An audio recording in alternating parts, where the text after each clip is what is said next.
thank you so much, both of you, for agreeing to speak with me.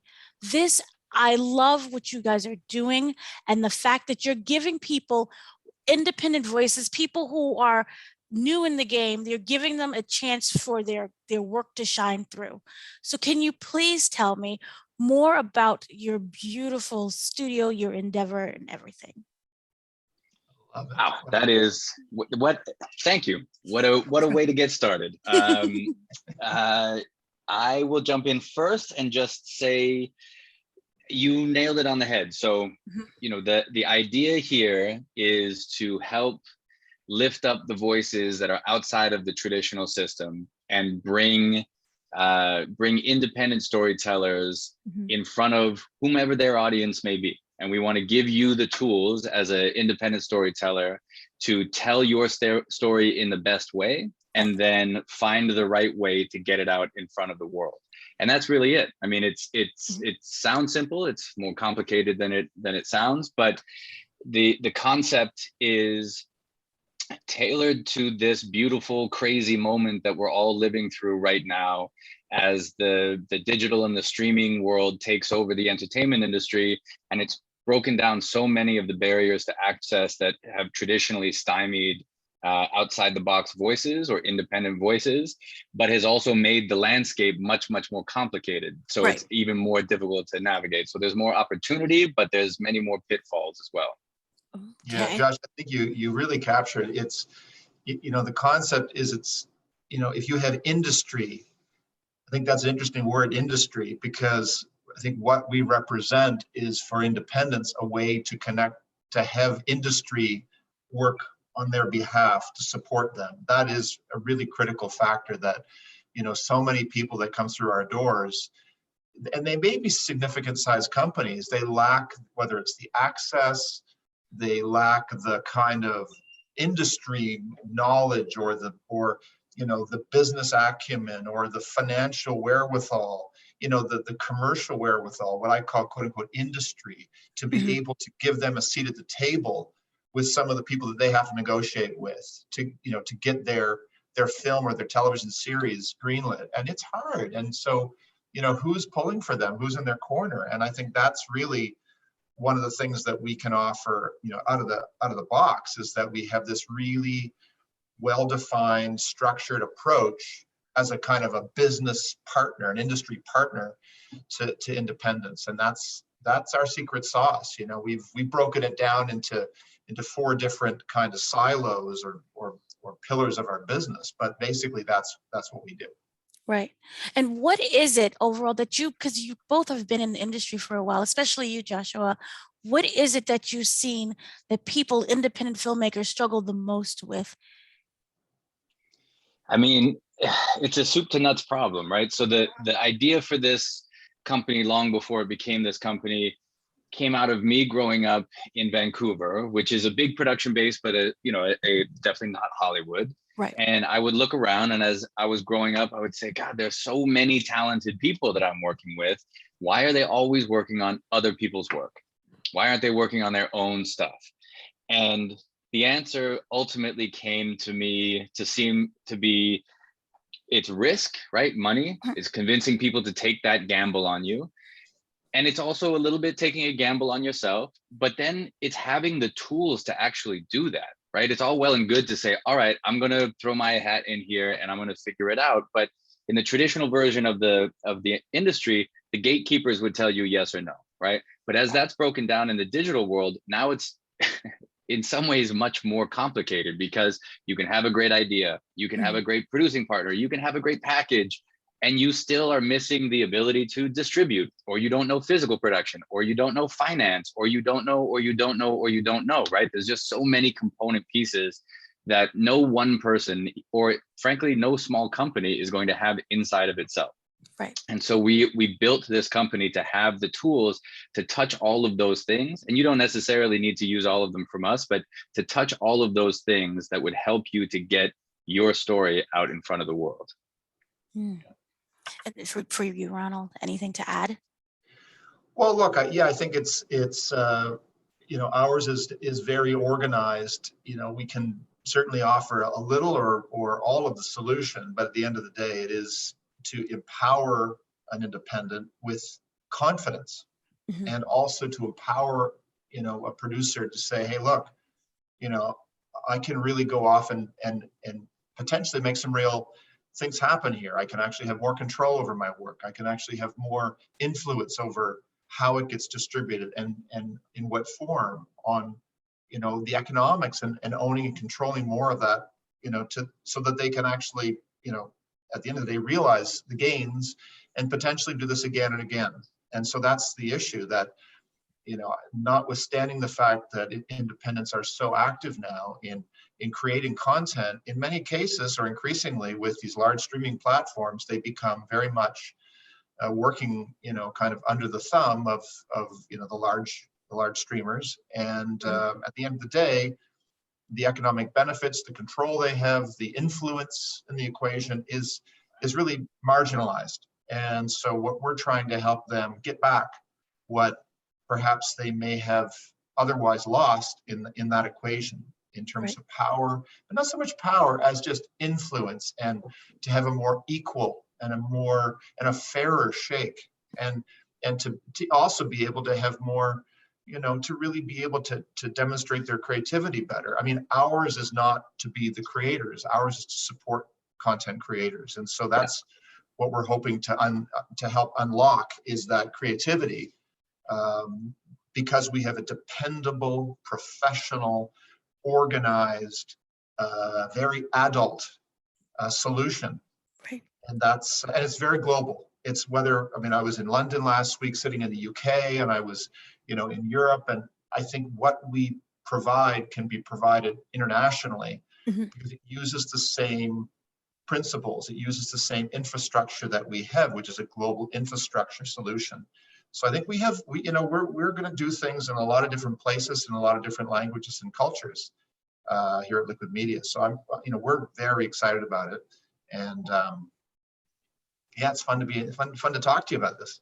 So can you both walk me through the process? Is it a series of lectures? How does this work exactly? Like, if I need one particular thing and maybe not say the financing thing, is it, an individual one-on-one kind of session? How does this work?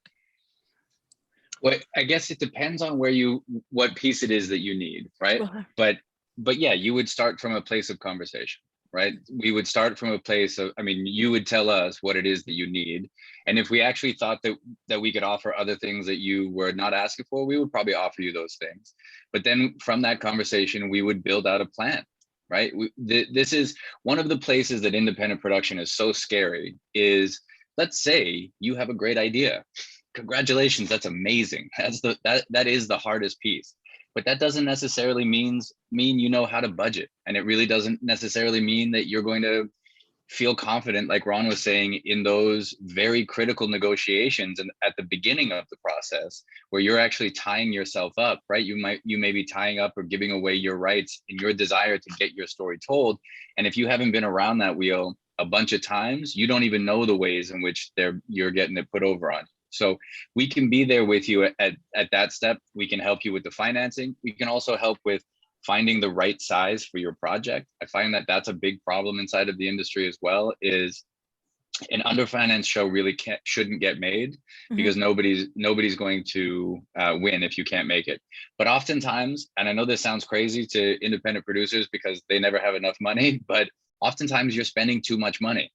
Right? If you overspend on a project, it makes it impossible to recoup, because at the end of the day, and I know Ron will back this up, we don't want to be in business with you for one project.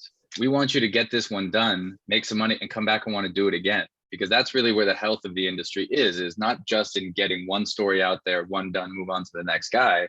It's about creating a repeatable industry for you, the creator, right? For the storyteller to be able to do it, survive, right? Eat, and then come back and do it again. And that's what we want to be able to facilitate, is saying, like, look, this is what it looks like at every step of the process. And we're not promising you that it's going to be, a Marvel movie, you're going to retire for all time. Right. But we're going to tell you that, like, we think that this is the way to get you to get back and do it again, and then do it again, and then do it again after that. Yeah. So we, I think it's possible to come to us at at any stage really in that process. And I think what we've tried to do is at least to start with, because when we talked about this back at the Toronto Film Festival and launched this kind of our sort of value proposition to the industry, it was initially, once people got it, they said, well, seems too good to be true. And so then, we had a couple of expressions of interest. And of course, now that's snowballed. I say in a Canadian, I'm in Toronto today, so I can say snowballed. But it got crazy. And now we have this massive kind of funnel of projects from some very significant production companies and many majors, as well as everybody else. Like, we have all these different projects coming in. So now it's trying to sort through them all. Many of them are at that stage where they're looking to get to the point where they can get their financing plan closed. We even have many that have come as completed projects that are seeking distribution. Right. Some of them are projects that have been mostly financed, but perhaps something has happened along the way. There's been a snag. Some of the financing has fallen out. Maybe they need to reshoot something. Perhaps they're running out of money. They can't finish the post. They have to do a re-edit. There's all these different things that come up. Maybe they're looking for P&A money because they want to try the theatrical, because they think that's a better way to approach distribution, as opposed to just going direct to a streamer, to a network. So there's all these different areas where we can provide know-how, and we can provide, if you like, a helping hand in the decision-making process. And then, but it's not kind of one size fits all. We're not forcing anything on anyone. We've got more than enough business in the sense that we've got all these different people coming to us looking for different sort of ways that they can utilize our platform. And so ours is to try to guide them to find, here are the ways that we can provide immediate value to you. We can provide you value down the road, and we can provide you, a facility that you can constantly come to when you have these projects, or when you want to do this again. And so it's really, we're really in this for the long term. We've set up now a platform that is this is a 50-year platform, if you know what I mean. Like, this is really something for the future and for today. But this is not looking for one-off here and there. We're really trying to structure something which is comprehensive, where we can provide, the whole integrated solution end to end. Right. Now, what was really interesting to me is that you also touch upon video games. You do iOS, you do the Google Play as well. Why venture into that? What was the interest behind that as well, instead of just sticking to filmmaking? Well, because the genesis of that idea was just the reality that stories don't live in silos anymore.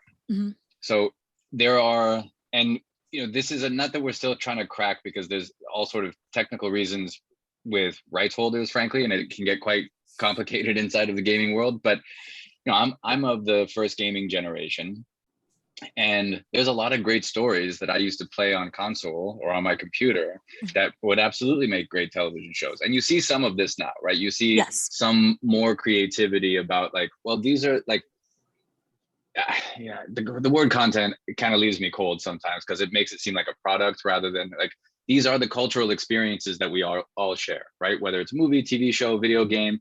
And I don't think that there's such a thing as a gamer or a film head or a TV fan anymore, right? Those categories don't really mean much. Everybody's getting their entertainment from a variety of different sources.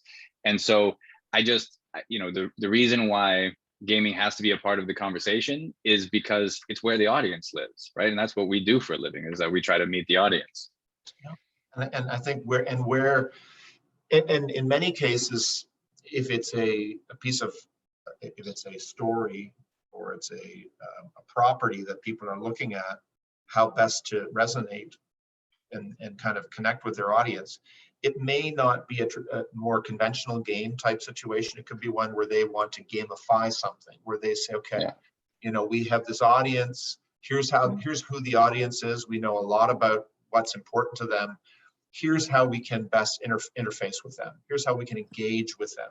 Right. And I think that even moves to, another area that we're really focusing on these days as well, is understanding and staying ahead of the curve on distribution, on how to get to the audience, and whether that's not just in terms of the gamifying, but also where they live, where are they, what are they interfacing with on their mobile phones? Are they, do they use blockchain? Are they using cryptocurrencies? Are they tinkering with NFTs? What are they playing with tokens? And so I think that's another area, like we're looking at all of that as a company to be leaders, to help our customers, the producers, the production companies, Right. better command that space so that they have a professional kind of solution that has that as part of it, that we can offer up and say, look, we have experience, we have relationships, we have technology, we have a platform, we have know-how and expertise on how you, the producer, the production company, can utilize blockchain or tokens or what have you to help you create noise around your project, to help create value around your project, to help you interface and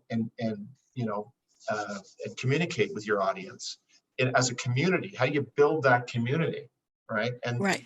And that's not just, this is not sort of, as I say, Web 2.0 anymore. Now we're at Web 3. And Web 3 is all about the contextual web, right? It's all about things like the blockchain and utilizing that. So we have to be smart at all these things. Right. You'll notice the one thing about Liquid Media, which is different than pretty much anyone else in the industry, is our heavy reliance and focus on technology, on data analytics, data mining, understanding predictive modeling, understanding patterns, audience measurement, getting down into some science and data science to better understand what people want to watch, what people want to interact, how they interact, who they are, why that is, and how we can have a more personal and relevant interaction with the audience than just simply the old days of mass marketing where we said, hey, we have a movie about, cell phone. Stick a billboard on a bus, it's going to work. Exactly. Right. It's not like that anymore, right? We got to be smart. So, and we even do our homework and we say, okay, part of our process, a fundamental part of our whole process is that whole thing of doing our homework, is saying, look, what is this story? What is this film, or what is this series? And from a artistic perspective, from an industry and a packaging perspective, who's the talent, who's associated, who's attached to it, where's it going, and really understanding how, what is this thing, not just from, some executive's perspective, but have we applied some science to this to really break it down and see why this will perform and to whom it will be interesting and how and when and when does it make its money and back, then how to go find them, find them and all that stuff, right? So yeah. So because this is fluid, and like any company, you're always learning and you're growing, what would you say have been some misconceptions that you've learned about through making this company and diving into financing and everything else? I mean, I'll say from the inception of the company till now has been many learning curves. For even before Ron got on and structured us up a little bit, but the gaming portion was a big learning curve, just in how arcane some of the rights issues with gaming titles are. Yes. Particularly some of the older titles that I grew up with. There's a real kind of cowboy world out there of those rights holders, and the educational curve for me was pretty intense, taking the company public on NASDAQ. But this is part of the thing. I mean, I have faith in the core idea, and frankly, to what Ron was saying earlier, when we kind of made our big splash announcement at TIFF this year, we were expecting to get a reaction, but we were not expecting to get the intensity of reaction that we did get. And to me, that just says, this need that we're trying to fill inside of the entertainment industry is felt very broadly. And people are looking for someone like us to do the thing that we're trying to do. So we will continue, frankly, to be educated by the industry that we live in, because things are moving, right? When I started the company, I thought 5 years ago that we were like 10 years from a digital or streaming world, right?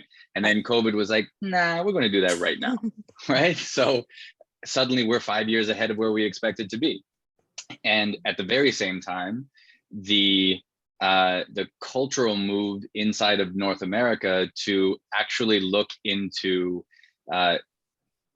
look to voices that have not been traditionally served by the architecture of Hollywood, right? Look to female voices, to Black voices, to Latino, Latinx voices, to anybody who is sort of outside of I don't even want to call it let's call it what it is, the white mainstream, right? And to give those voices access to these global platforms. And that is a tremendous thing. I didn't see that coming as fast as it did either. So we find ourselves and then frankly, the explosion of availability and the relative cheapness of blockchain, which is going to be a major revolution inside of the industry, right? It's like a very significant revolution is coming with that as well. And that hasn't quite been solved. So the truth is that we believe that we have built a solid company and are offering a tremendous product to our community, but we also know that we will continue to be educated by our community and by circumstances as they change, so that we will continue to tailor what we're offering out into the world based upon what the world is asking for at that moment. Right. Now, you've both partnered with a lot of different people. We know about A&E, for example, and we know other gaming companies, just as you mentioned. What would you say has been one of the best experiences so far with these partnerships? Got to be IndieFlix, right? Yeah, IndieFlix is a great one. Yeah.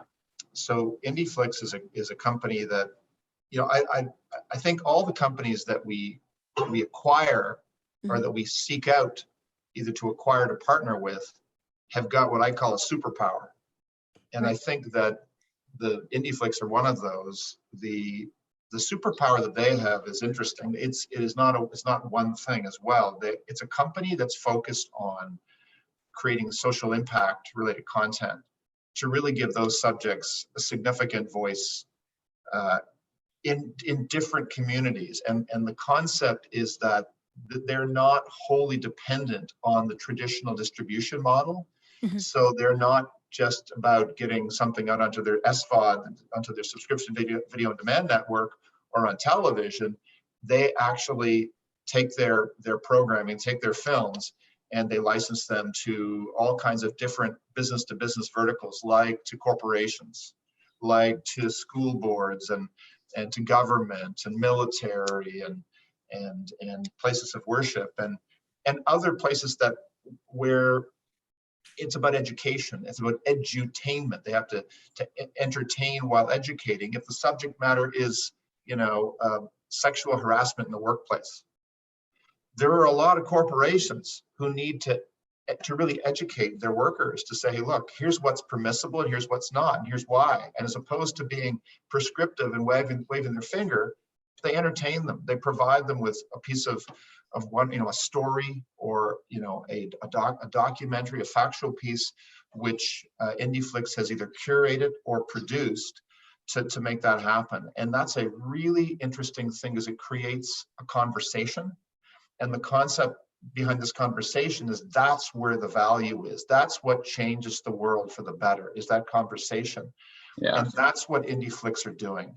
If they're doing one thing as a superpower, they create this conversation which changes the world in the way that is positive.